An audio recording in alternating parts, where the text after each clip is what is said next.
Hi artists! I'm so happy to see you and excited because today we are going to start something new.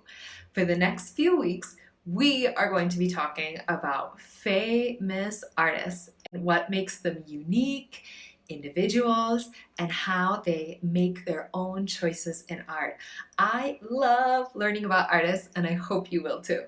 All right, friends, we are going to focus today on one special artist, and I'm going to give you a few little hints so you can guess who that artist is. I'm surrounded by plants, and I have my kitty cat here with me. I have flowers in my hair, earrings, and my face even looks a little bit different.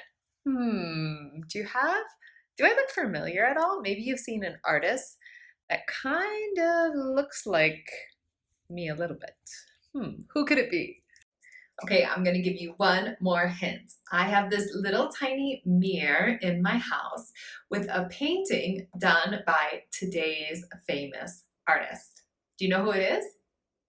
Did you say the artist Frida Kahlo? If so, yes, we are talking about one of my favorite artists, Frida Kahlo. Maybe you already know who Frida Kahlo is. If so, that's great. If not, we are going to talk a little bit about what made her artwork so special. Frida Kahlo was a Mexican painter. She is the queen of self-portraits. Do you remember those? We made self-portraits where we painted ourselves.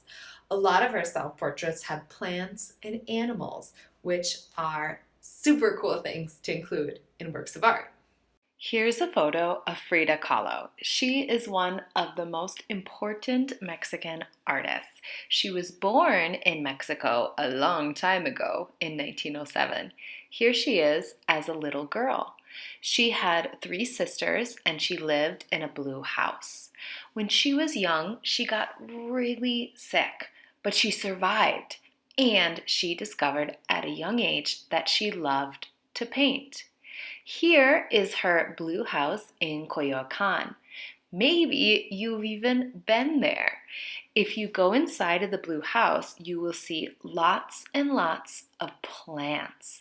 Frida Kahlo had a very colorful and very beautiful garden.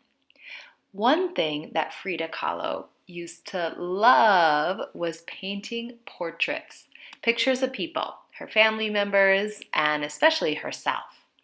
We are going to look at some of Frida Kahlo's art. When we look at art, one thing we can do is say what we see with our eyes. So touch your eyes and say, I see. I see. And if you really like it, just like those little red lips there, you can say, ooh la la. Let's look at some of Frida Kahlo's portraits. What do you see? I see a monkey and a cat. Do you see that too? And what about this one? I see she has flowers in her hair, she has plants behind her, and she has an earring that looks like a hand. And I see a very colorful portrait with pink flowers and yellow birds. And you know what? This was actually a puzzle that I finished this morning. If you would like to know more about Frida Kahlo's life, I have another video where I read a short story about Frida Kahlo if you want to learn more about her. So plants, flowers, and color. I saw a lot of that in Frida Kahlo's portraits.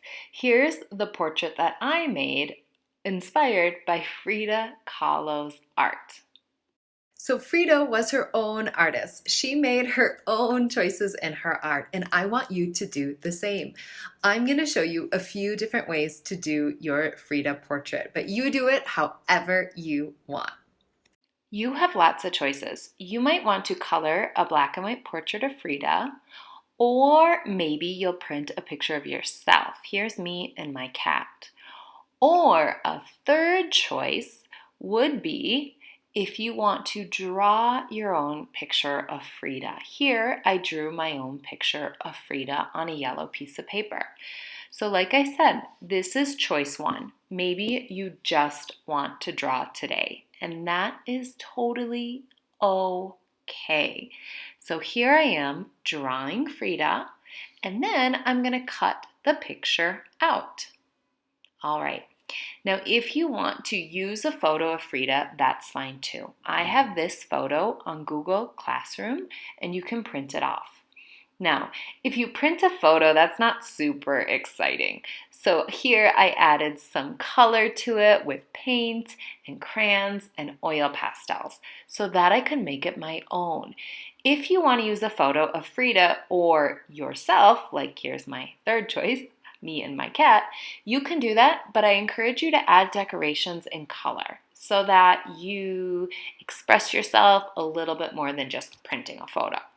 So I added lots of color, and now I'm going to choose. I think I want to do the portrait of Frida. So here I glued it onto my background. I had some cool pink paper, and I gathered a bunch of leaves. Now, Frida liked to draw and paint leaves.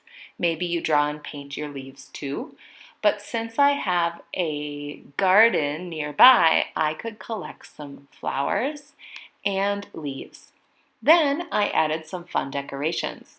I had some butterflies and sequins that I glued on top.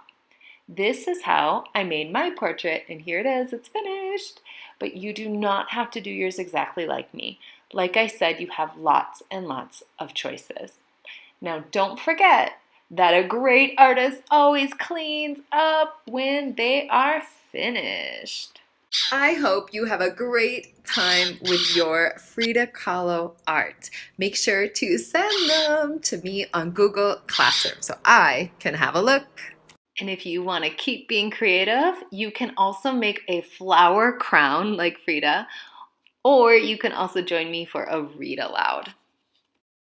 Well, I'm so happy we could start our new unit talking about one of my favorite artists, Frida Kahlo. I hope that you had fun too. Miss you a lot.